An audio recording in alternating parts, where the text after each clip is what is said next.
Hi guys, Ali Duzette here. And today I wanted to talk about the current Pisces conjunction with Neptune and Jupiter. And I've already talked about it a little bit, but I wanted to talk about it some more. So I just ran this transit chart. And so this is just for right now. I'm recording this at April 7th, 2022, 8:58, Springville, Utah. And this guy is the sun right here at 17 degrees of Aries. That's the ram, right?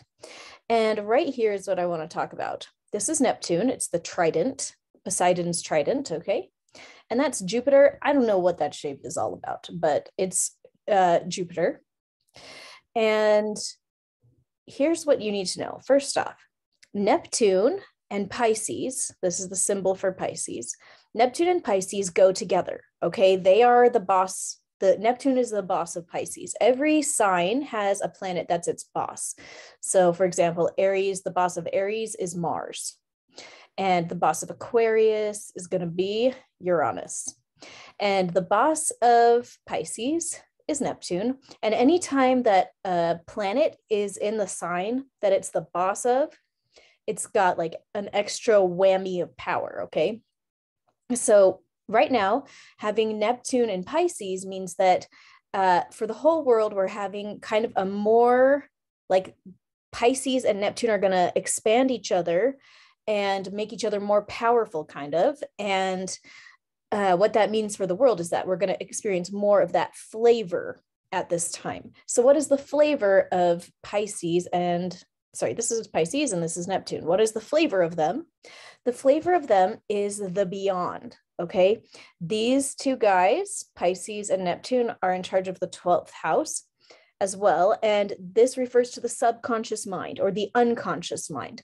This is the stuff that you don't know, okay? It's the stuff of dreams. It deals with illusion. It deals with delusion. It deals with spiritual connectivity to beyond the veil, all things beyond the veil. So having a really big amount of Pisces and Neptune and 12th house stuff going on in a chart doesn't necessarily mean that you're going to be spiritual in a positive way. It just means that you have a stronger ability to connect with spiritual things in general. And guess what? If from a religious standpoint, you've got God and you've got the devil, right? And so those are both spiritual beings. Great. You have a great spiritual connectivity. Does that, like, who are you going to connect to? Who are you going to listen to? And so this is a big deal right here. So let's go back to Neptune for a minute. Neptune is on a 160-year cycle. Okay. It's very long. It's considered a generational planet because, well, things like little Mercury is going around the whole chart, like a couple times a year. Venus is going to go around every 18 months, and Mars is going to go around about every 2.5 years. Jupiter takes about 12 years. Saturn takes 29 years. Okay. Uranus takes 84 years, and Neptune takes 160. Okay. So everybody born within the same, 10, 15-year period is going to have the same Neptune. And it all just depends on how things are moving. And sometimes it's in one sign for a shorter time. Sometimes it's in a sign for a longer time. And that gets into all sorts of other stuff on how the calculations are done. But the point is that this is considered a generational planet. And the last time that we've seen Neptune in Pisces was in the 1850s. Okay. And so a lot of interesting things happened with this, and I'm going to get to them in a minute. This is Jupiter. Jupiter expands everything that it touches. It blows it right up. And it's called the Great Benefic because wherever Jupiter is, it kind of like expands the blessings. When you're looking at money on a chart, you want to look at Jupiter because that's going to show you where the money flows in, where all your blessings are going to flow in from heaven. So Jupiter right next to Neptune is going to just massively expand that power of Neptune. And now look at this. This is Jupiter at 22 degrees, Neptune at 23 degrees. Okay. Now Jupiter is going to end up going exact with Neptune about, every 12 years or so, because Jupiter's orbit is on a 12-year orbit. And so it's going to go all the way around the chart in 12 years. It'll be back here. Then it'll go a little bit further and hit wherever Neptune is next time. So having a Jupiter-Neptune conjunction, it happens, it'll happen a couple times in your life, probably. But it doesn't always happen in Pisces. And that's why this is a big deal, is because this is in Neptune's natural home of Pisces. And so we are going to see this massive expansion of spiritual connectivity because Jupiter is hitting this Neptune in Pisces. It's going to go exact, I believe, at 23 degrees on April 14th. Let's take a little look-see. I'm just going to switch it to April 14th. Calculate. Okay, here they are. It will be at 24 degrees. There we go. You see that? And we can't really count on the houses because for this exact thing, because I didn't run it for that to be super exact, but it will be exact at 24 degrees of Pisces when it does go exact. So what does this mean for us? Well, it means that we need to be really aware of our spiritual connectivity. Okay, I want to tell you a story, and actually maybe I'll share my screen all over again because there's like some good stuff that I just want to show you. Okay. The first thing is, so the last time that this happened, it happened in the year of 1856. Okay, and 1856. Okay, I'll just share my screen from my Zoom screen. Okay, and from an LDS perspective, look, the church website even has a page on this, the Mormon Reformation of 1856. Okay, they're generating greater religious commitment, a season of devotional activity.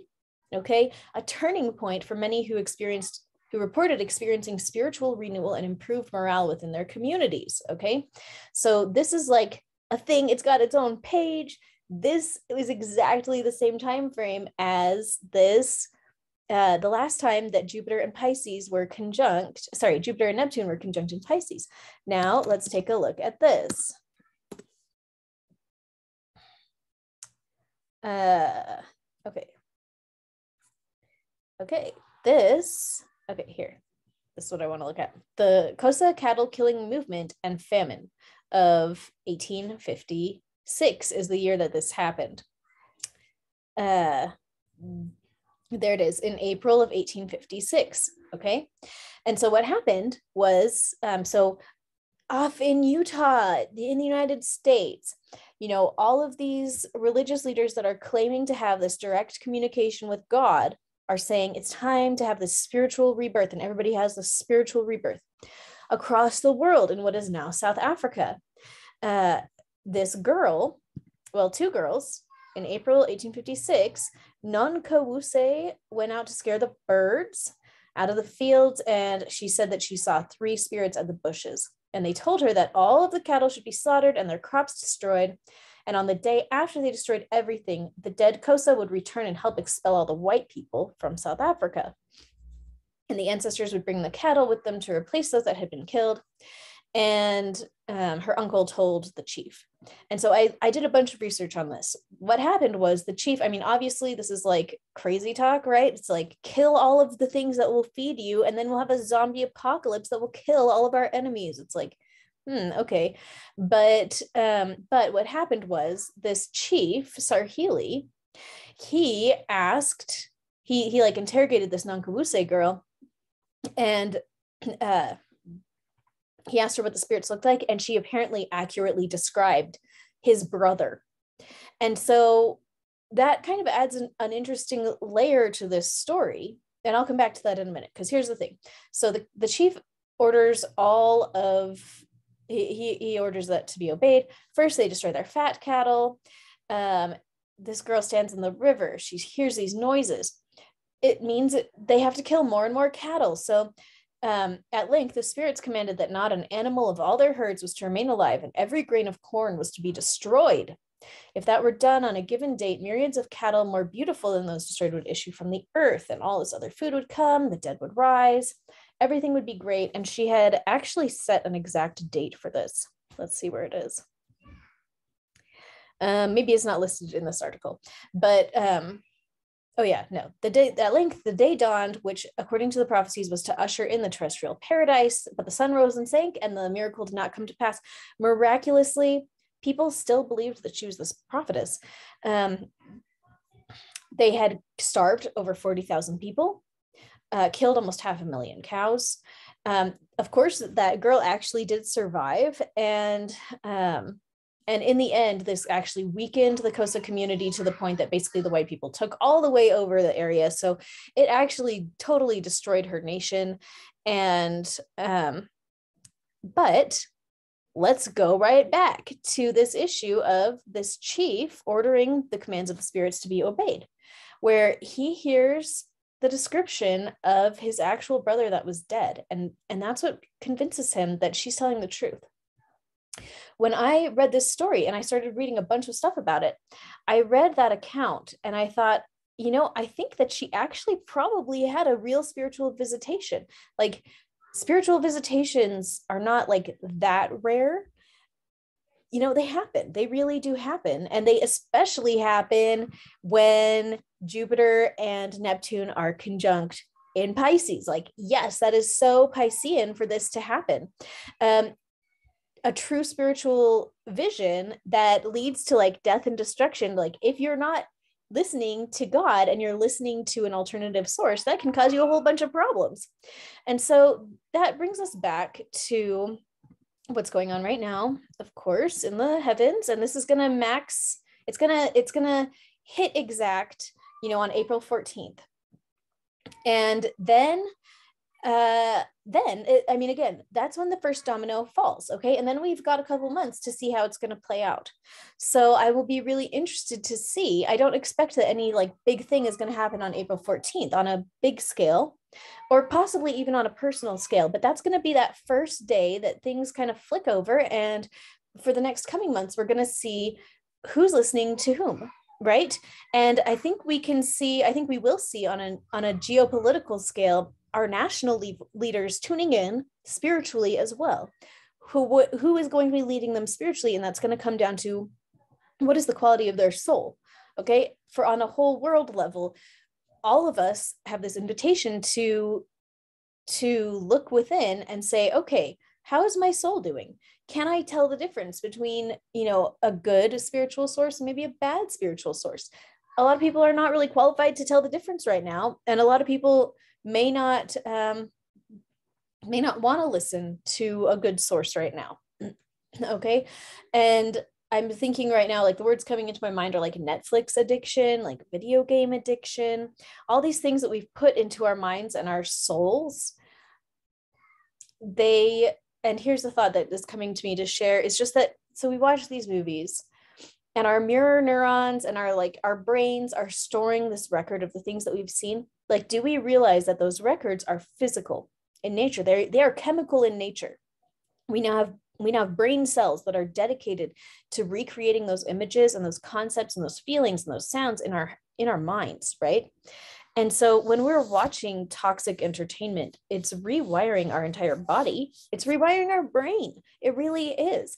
And so we have to take a look at what is in my brain, what is in my soul, what have I put in there, and how is that going to impact my ability to discern between the different sources that I'm seeing and that I'm trying to listen to. So okay, that's just what I wanted to let you know. Oh, hold on, honey. Sorry, I'm in my daughter's room because all my kids are home for spring break. You know how it goes. Well, okay, guys, keep an eye out on your spiritual connectivity. Maybe start journaling every day on spiritual insights that you're receiving. And just be really careful that you always ask your divine source, is this true? Or, is the stuff that I'm receiving maybe not true? You can be visited with a real spiritual visitation and still not have it be true, like in the case of the Xhosa cattle killing movement of 1856. So anyway, thanks for watching, guys. Like and subscribe, of course, and I hope that you have a great day.